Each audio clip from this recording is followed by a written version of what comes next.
날려나 보네요. 네. 오늘은 사도행전 1장 12절에서 26절 말씀을 가지고 새로운 시대를 열기 위해 부름받은 공동체라는 그런 말씀으로 우리가 함께 메시지를 나누고자 합니다.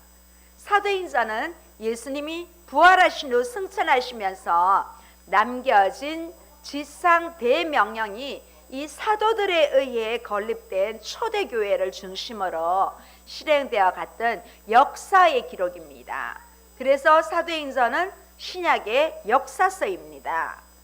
사도행전은 예수 그리스도의 부활과 승천 이후 최초 약 한 30년간의 기독교의 역사로 보면 됩니다.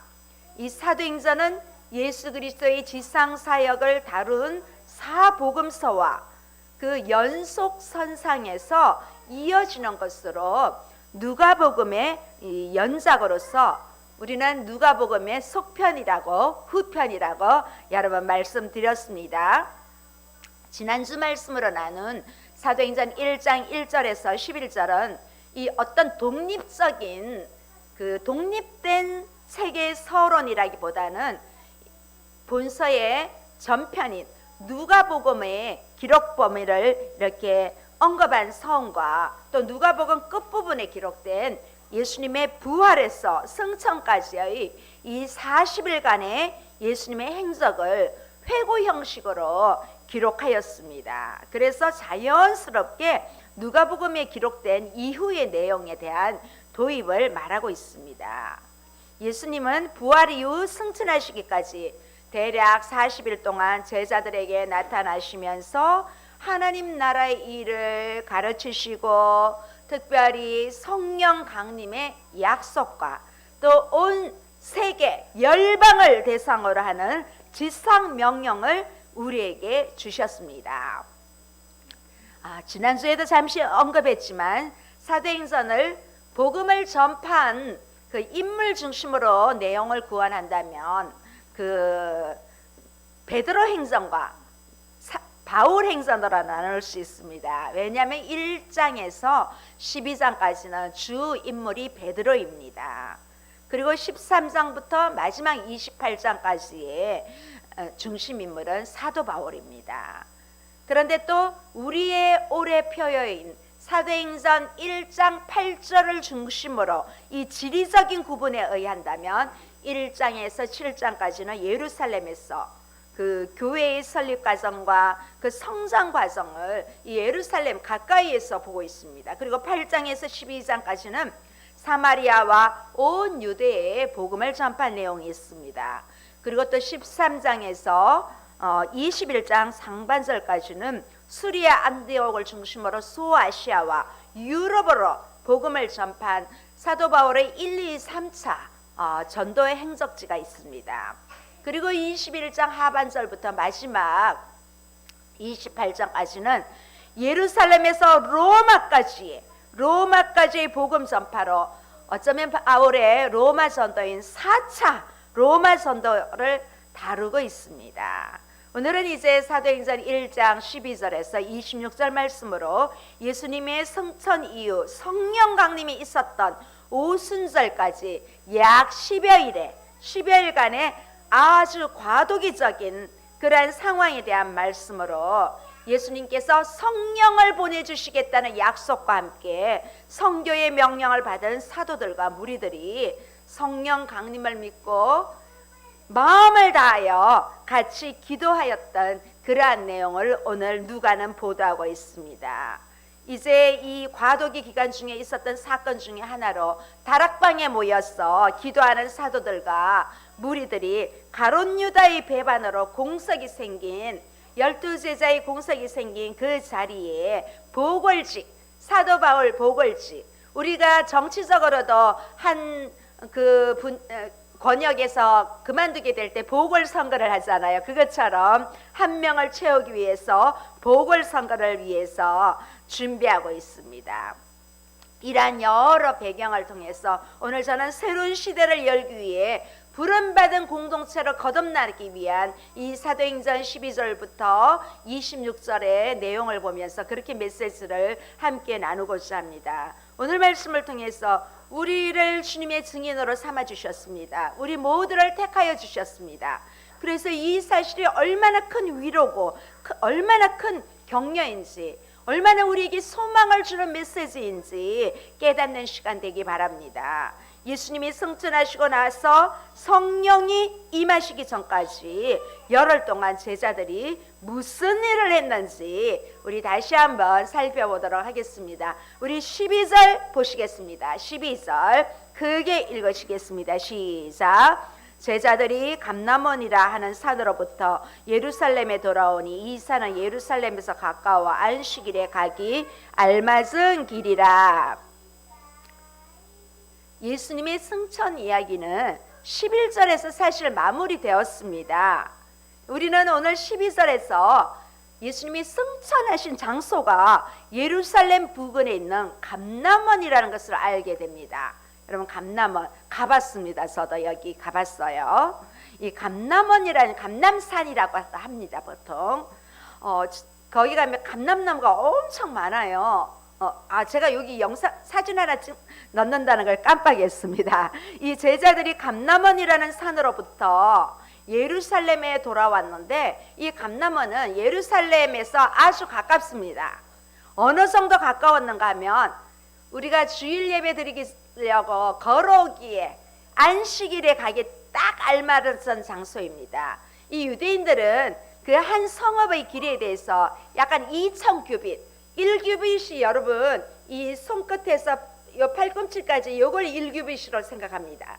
한 45에서 50cm 정도로 이 1규빗인데 그래서 2,000규빗은 이 안식일날 예배드리기에 걸어오기에 딱 좋은 거리로 그들은 나름 이렇게 설정을 하고 있습니다. 그래서 예수님이 승천하신 이 감람나무 숲에서 예루살렘 성까지는 걸어서 약 15분 정도 한 900에서 1200 메다 정도 그렇게 걸린다고 생각하면 됩니다. 저희 집에서 우리 교회까지가 1km 정도 됩니다. 그래서 제 걸음으로 보통 걸음으로 걸으면 한 15분 정도 됩니다. 아무튼 예수님이 승천하신 후에 제자들은 예루살렘에 있는 한 다락방으로 올라갔습니다. 우리 13절 다시 한번 보시겠습니다. 13절 크게 읽어보시겠습니다. 시작. 들어가 그들이 유하는 다락방으로 올라가니 베드로, 요한, 야고보, 안드레와 빌립, 도마와 바들로메, 마테와 및 알페오의 아들 야고보, 셀로딘 시몬, 야고보의 아들 유다가 다 거기 있어. 자, 여기에 11제자 이름이 있습니다. 여기 유다는 가룟 유다가 빠졌습니다. 여러분 예수님의 제자 사복음서 하면서 우리 늘 했습니다. 다 외우십시오. 자, 감람원에서 돌아온 제자들은 예수님이 약속하신 이 성령을 기다리기 위해서 예루살렘에 있는 한 다락방에 모였습니다. 이 다락방이 예수님이 제자들과 함께 최후의 만찬을 한 그 다락방인지 같은 장소인지 확신할 수는 없지만 예수님은 제자들과 함께 이런 최후의 만찬을 이런 다락방에서 함께 했습니다. 또 제자들이 함께 모여있는 이런 방에 2차례 가기도 했습니다. 자, 어쩌면 이 다락방은 이제 사도행전 12장에 보면 베드로가 마지막으로 등장합니다. 이 12장에 기록된 사건으로 베드로가 옥에 갇혔어요. 그때 베드로가 옥에 갇혀 있을 때 나머지 제자들이 막 이 다락방에 모여서 함께 기도했던 곳이 우리는 마가의 다락방으로 보통 다 그렇게 말하고 있습니다. 열흘 동안 제자들은 이 장소에서 머물면서 함께 기도하고 모여서 떡을 떼며 함께 했습니다. 그들이 누구입니까? 여기 13절에 제자들의 이름이 있습니다. 12제자가 아니라 예수님은 원래 12제자를 불렀지만 한 명이 없습니다. 누가는 그 자리에 참석한 11명의 이름을 다 나열하고 있습니다. 이 누가복음 6장 14절에서 26절에 소개된 명단과 똑같습니다. 자, 이는 그들이 이제부터는 초대 교회의 핵심 멤버가 되었음을 보여주고 있습니다. 여기에 기록된 멤버들은 베드로, 요한, 야고보, 안드레, 빌립, 도마, 바돌로메는 여러분 우리가 요한복음을 하면서 봤습니다. 이 바돌로메는 나다니엘을 우리가 바돌로메로 보고 있습니다. 마태, 또 알파의 아들 야고보, 셀로딘 시몬, 야고보의 아들 유다는 우리가 흔히 다데오라고 그렇게 부르고 있습니다. 이렇게 제자들의 부르셨을 때 그들의 성품과 능력이 대단해서 부르신 것이 아닙니다. 베드로는 나중에 예수님이 십자가 지고 죽음에 처해서 부인했습니다. 또 핵심 멤버인 요한과 야고보는 예수님이 한 유대의 왕이 되면 우리가 영의정, 자의정 해달라고 엄마를 통해서 로비를 했습니다. 또 빌립과 도마는 의심 대상이었습니다. 뻑하면 의심했습니다. 마태의 전직은 여러분 뭔지 아시죠? 세리입니다. 사람들이 정말 싫어하는 사람 중에 하나가 세리입니다. 유대인 동속의 돈을 끌어당겨서 로마에 주면서 자기들이 또 거기에 대한 이익을 추구하고 그런 아주 세리를 안 좋아했습니다. 또 새로운 열심당 시몬은 이스라엘 나라의 회복을 위해서 이 폭동을 할 정도로 그러한 당원이었습니다. 하나하나를 보면 특별하게 잘난 사람은 없습니다. 대부분이 어부 출신이고 사람들이 싫어하는 직업을 가졌던 사람들입니다. 하지만 예수님께서 이렇게 여러 가지로 부족한 사람들이지만 밤새 기도하시면서 이 제자들을 예수님이 직접 택하셨다는 사실이 중요한 것입니다. 동거동 나가면서 예수님은 이들을 교육하였습니다. 사실 이 사람들은 정통 유대인들이기 때문에 이미 유대인의 기본 교육 과정인 회당에서 구약 성경을 다 마스터한 사람들입니다. 그럼에도 불구하고 예수님은 3년 이상 새로운 말씀으로 구약에서 미리 예언한 그 메시아가 바로 주님이시라는 것을 보여주시면서 그들에게 항상 모범적으로 앞으로 십자가 지고 부활하실 분이 주님이시라는 사실을 이 제자들에게 여러 번 말했지만 이 지상 사역 예수님이 십자가를 지시고 부활하기 이전에는 알지 못했습니다. 예수님이 부활하신 이후에야 그들이 성경에 응한 모든 말씀을 알게 되었습니다.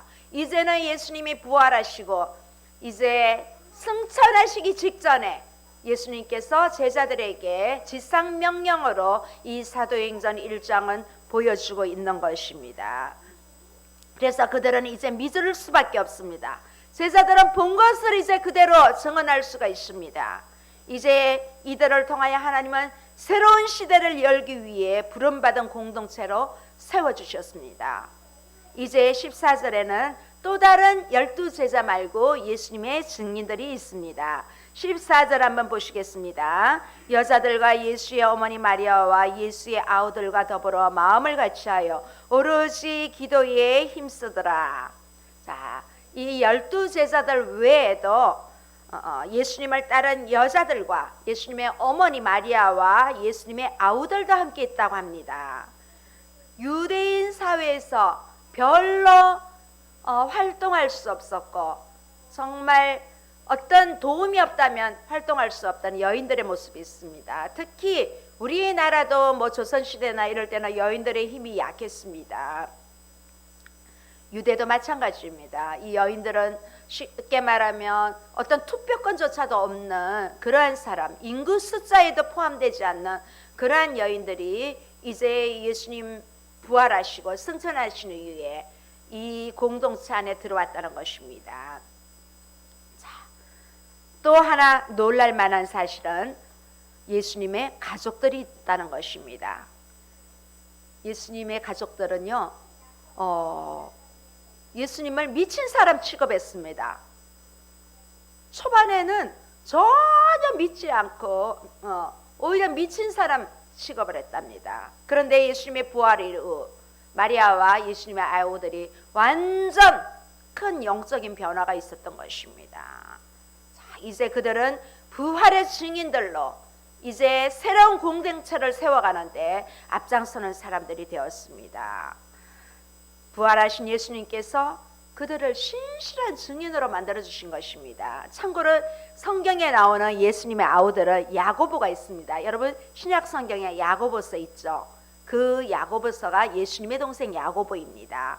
또 요셉, 시몬, 유다가 있습니다. 유다, 여러분 유다서 있지요. 유다서도 예수님의 동생 유다가 기록한 것입니다.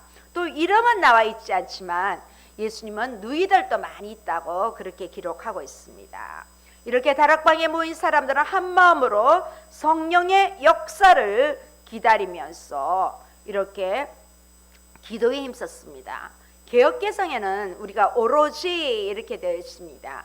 우리가 개역개정 이전에 개역 한결에는 전혀 이렇게 부사가 덧붙여져 있습니다. 질석하다, 전념하다 이런 의미로 누가의 의도는 근데 이 오로지가 기도만 했다는 의미는 아니고 이 누가는 그들 모두가 한 마음으로 기도에 집중했음을 강조하는 그러한 의도로 봅니다. 이 밖에 모인 수가 약 120명이나 되었습니다. 이제 베드로가 이런 가운데 공석 중인 한 명을 보궐선거하기 위해서 후임자 선출을 하기를 건의하고 있습니다. 우리 15절에서 17절 한번 보시겠습니다. 시작. 모인 무리의 수가 약 120명이나 되더라. 그때 베드로가 그 형제들 가운데 일어서서 이르되 형제들아, 성령이 다윗의 입을 통하여 예수 잡는 자들의 길잡이가 된 유다를 가리켜 미리 말씀하신 성령이 응하였다 있으니 마땅하도다. 이 사람은 본래 우리 수 가운데 참여하여 이 직무의 한 부분을 맡았던 자라. 자, 예수님이 부활하시고 원래는 500여 형제에게 나타나신 것을 생각할 때 예수님의 제자들은 이 예루살렘 외에도 이 갈릴리 본향으로 돌아간 사람들도 많이 있었을 것으로 보고 있습니다. 그런데 여기 예루살렘에는 120명의 제자들이 모여 있는데 이 유대법에 의하면 그 공회를 가진 공동체를 세우기에는 이 최소한 120명의 공동체 이런 최소 인원수가 있어야 합니다. 그래서 이 120명의 특별히 이 사람들이 여기에 모여서 함께 떡을 떼며 기도했던 모습을 볼 수가 있습니다. 이렇게 예수님의 부활을 목격하기 전에는 연약하고 부족했던 예수님의 제자들이 이제는 예수님이 승천하신 이후에는 한 마음으로 이렇게 전심으로 모일 때마다 기도하고 계속해서 성전에 가서 하나님을 찬송했던 것은 이제 예수님께서 그들을 증인으로 택하셨다는 것을 믿은 것입니다. 부활의 능력으로 그들에게 확신을 주셨습니다. 하지만 모든 제자가 다 증인의 삶에 신실했던 것은 아닙니다. 여러분 잘 알다시피 중도하차한 사람이 있습니다. 그 배교자가 있습니다. 바로 가룟 유다입니다. 자, 가룟 유다는 어떻게 하면 예수님을 잡아 죽일까 고민하던 종교 지도자들에게 은 30을 받고 예수님을 팔아넘겼습니다. 그래서 제자들과 함께 자주 가던 동산에서 예수님이 기도하시고 있는데 유다는 성전 문지기들을 데리고 예수님을 잡으러 그 동산까지 길 안내를 했던 사람입니다. 그래서 이 다락방에 예수님의 제자들이 함께 모여 있을 때 베드로는 그 형제들 가운데 일어서서 이렇게 유다에 대해서 어떻게 평가합니까? 예수 잡는 자들의 길잡이가 된 유다. 예수 잡는 자들의 길잡이가 된 유다. 그런데 이 유다가 처음부터 예수님을 배교할 생각은 없었습니다. 이 베드로가 한 말을 보면 그 17절 우리가 읽었지요. 이 사람은 본래 우리 수 가운데 참여하여 이 직무의 한 부분을 맡았던 자라고 그렇게 하고 있습니다. 이 유다는 틀림없이 12사도 중에 한 사람입니다. 다락방에 모인 예수님의 증인들 가운데 한 명이었습니다. 그런데 예수님을 증언하는 봉사일도 한 사람인데 왜 이 사람이 예수님을 배신했을까요? 유다는 돈을 사랑하는 사람이었습니다. 이 돈깨를 맡은 사람이었습니다. 재무였습니다. 예수님 제자들 중에 이 유다가 재무였기 때문에 돈에 관심이 많았습니다. 그래서 결국은 돈을 사랑하다 보니까 예수님도 사랑하고 돈도 사랑하다 보니까 돈이 더 좋았기 때문에 예수님을 배반하게 된 것입니다. 결국 유다는 사탄이 넣어준 그 생각에 예수님을 대제사장들과 성전 경비병들에게 넘겨줄 수밖에 없었습니다. 돈을 사랑하면 그렇게 되는 것입니다. 우리가 돈을 제가 생각이 납니다. 여기 지금 예배에 함께 하시는 분 중에 어제 돈에 대한 영상을 올리셔가지고 제가 뭐라고 적었던 기억이 있는데, 예수님은 제자들에게 두 주인을 섬길 수 없다고 했습니다. 둘 중 하나를 중하게 여기면 반드시 하나는 가볍게 되어 있습니다. 배교자 유다의 결말이 처참한 이유는 이 육신적인 죽음에 이런 것뿐만 아니라 그 자리를, 그 사도의 자리마저도 뺏기게 됩니다. 정말 예수님께서 택하신 증인이 예수님으로부터 버림받은 사람이 된 것입니다.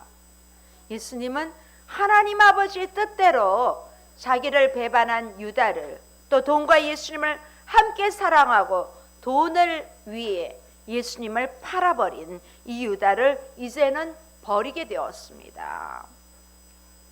가룟 유다의 직무유기를 보면서 우리는 정말 겸손해야 됩니다.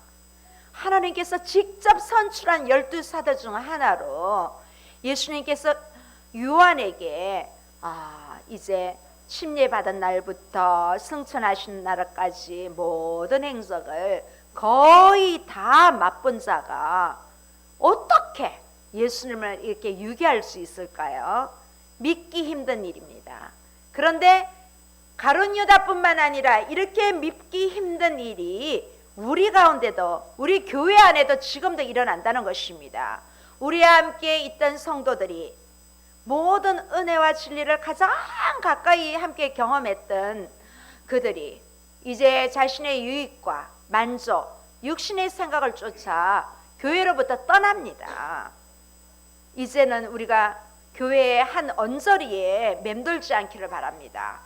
이제는 새로운 시대를 위해 부름받은 공동체의 일원으로 내가 중심이 되어서, 내가 있는 소속된 공동체의 중심이 되어서 우리가 주님의 부름받은 그러한 공동체의 일원으로서 다시 한번 2023년도에 내가 그 중심의 역할이, 11사도의 역할이 될 수 있도록 주님의 이름으로 축원합니다.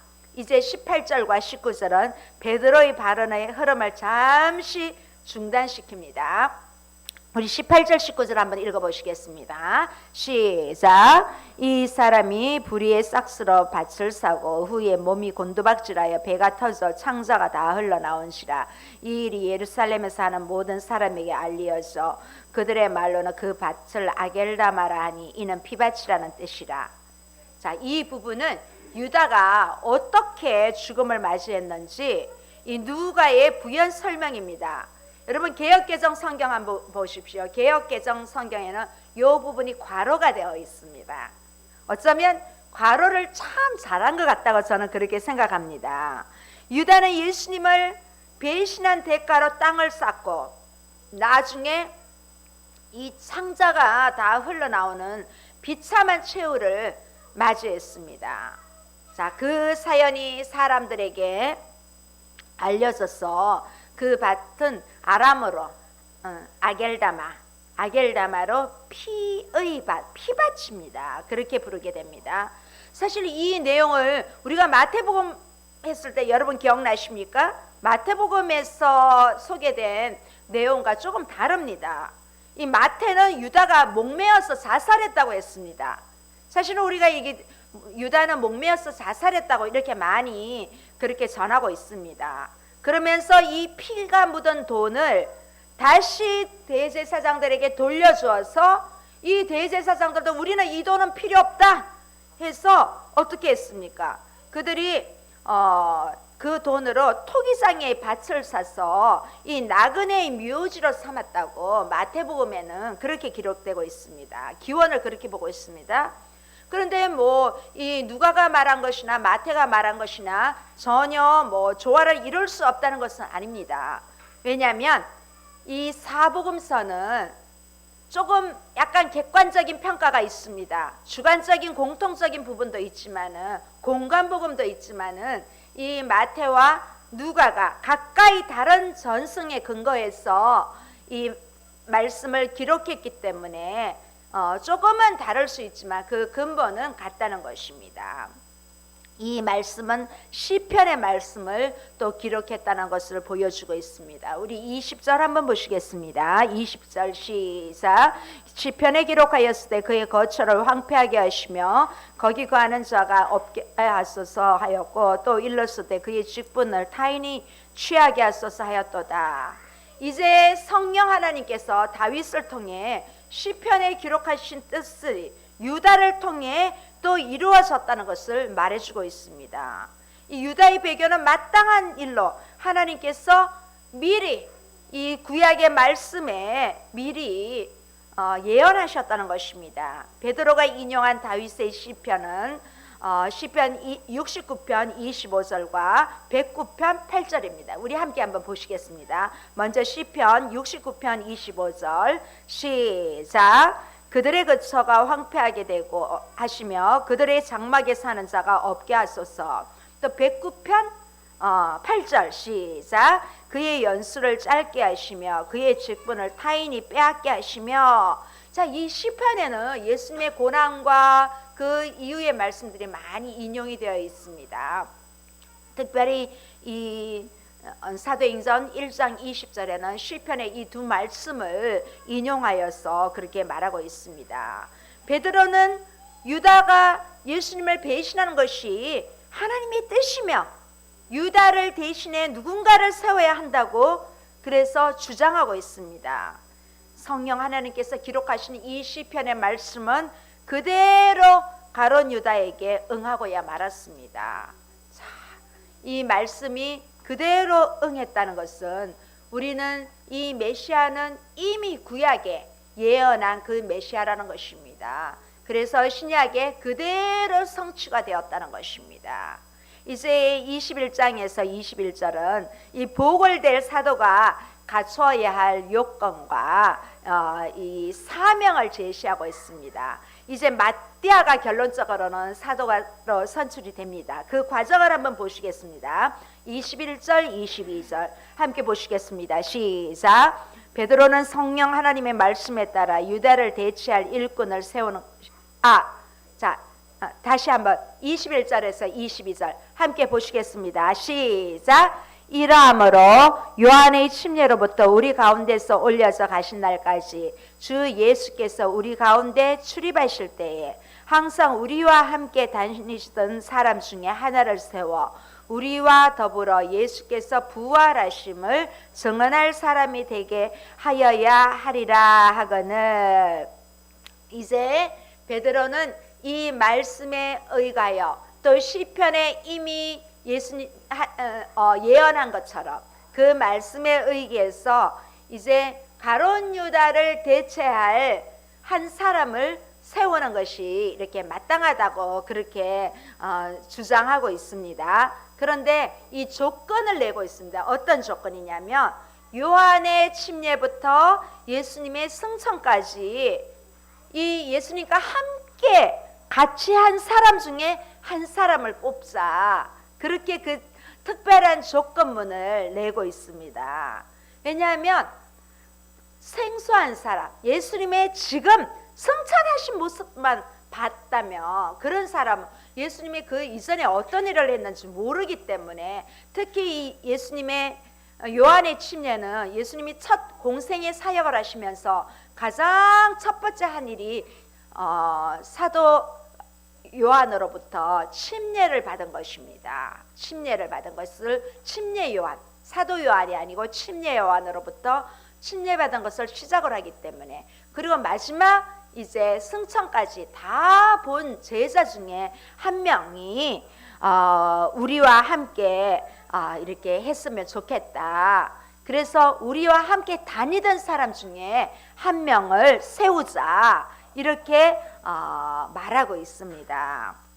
그래서 이 사람은 모든 것을 12사도에는 포함되지 않았지만 그래도 나름 예수님을 따라다니면서 다 예수님이 어떤 기적과 이적을 행하였으며 또 예수님이 어떻게 십자가를 지셨으며 이런 것들을 다 본 제자라며 이제 11사도와 잘 융화가 될 것으로 그렇게 보고 있습니다. 이제 다락방에 있던 사람들은 조건에 부합하는 두 사람을 후보로 내세웠습니다. 자, 23절에서 26절 조금 깁니다. 한번 오늘 마지막 말씀이니까 우리 한번 읽어보시도록 하겠습니다.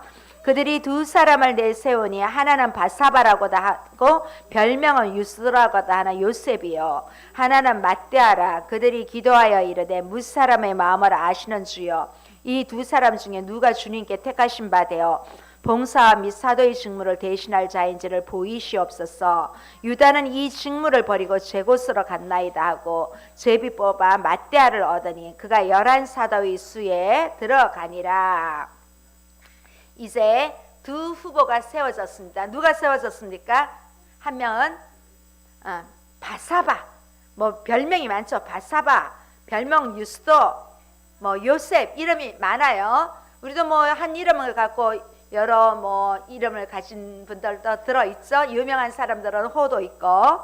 자, 이 바사바, 다른 한 사람은 누구? 맏디아입니다. 이 전승에 의하면요, 이 바사바는 뱀의 독사를 삼키고도 살아났다는 사람입니다. 그래서 사람들이 이 바사바를 대단하게 보고 있습니다. 또 이 맏디아는 예수님이 훈련하신, 예수님이 전도를 하실 때 70명을 보냈거든요. 70명을. 그 한 사람, 70인 제자 중에 한 사람이며 후대에 이 맏디아는 에디오피아에서 순교한 그러한 사람입니다. 그래서 이 11사도와 많은 사람들은 두 사람 중에 누가 뽑혀야 될지 기도를 합니다. 주여 부르면서 기도를 합니다. 자, 이렇게 사도와 증인, 봉사자로 합당한 사람을 위해서 신중하게 선택하고 그들은 무사람의 마음을 아시는 주님께 기도합니다. 예수님도 12제자를 택하시기 위해서 밤새도록 기도하신 후에 그들을 제자로 택하셨습니다. 여기 지금 베드로를 위시한 제자들과 함께한 사도들도 이렇게 기도하고 있습니다. 자, 어떻게 기도했습니까? 방법을 어떻게 합니까? 이제 그들은 제비뽑기 합니다. 이 제비뽑기는 성경에서 이렇게 나오는 것 중에 하나입니다. 이 제비는 그들이 뽑지만 모든 일을 작정하시는 분은 하나님이시라는 것을 믿고 그들은 이제 제비뽑기를 해서 결과적으로 맏디아가 뽑혔습니다. 주님께서 택하신 사도로 믿어서 이제 나머지 11사도의 숫자 이 맏디아가 들어갑니다. 이제 성령 강림 이후에 제비뽑기는 사라집니다. 이 신약 본문에도 교회의 지도자 선출 방식에 대한 어떤 규범적인 교훈을 제시하기 위한 것은 아닙니다. 이 제비뽑기는 성경적이라 할 수도 없고 또 비성경적이라고 할 수도 없습니다. 단지 인간의 이해관계와 탐욕을 방지하기 위해서 여러분들도 우리 제비뽑기나 가위바위보는 어떻게 할 수 없는 거잖아요. 제일 그래도 우리가 보기에는 조금 합당한 것 같아요. 선택하는 것보다. 그래서 그러면 누구는 선택하고 누구는 안 하나 하지만 이게 제비뽑기나 가위바위보는 그렇지 않습니까? 그래도 좀 어떤 서로의 이해관계와 욕심을 제거하는 데는 좋은 방법입니다. 자, 이렇게 이제 12사도는 새 이스라엘의 기초석이 되었습니다. 그들은 새로운 시대를 위해 예수님이 가신 이후에 이제 예수님이 다시 오실 예수님을 기다리면서 그 안에 이제 새로운 또 다른 시대를 열기 위해서 부름받은 공동체로 세워졌습니다. 이렇게 세워진 초대교회는 새로운 이제 부름받은 사람들의 공동체요, 또 기도 공동체, 성령의 공동체로 이렇게 출발합니다.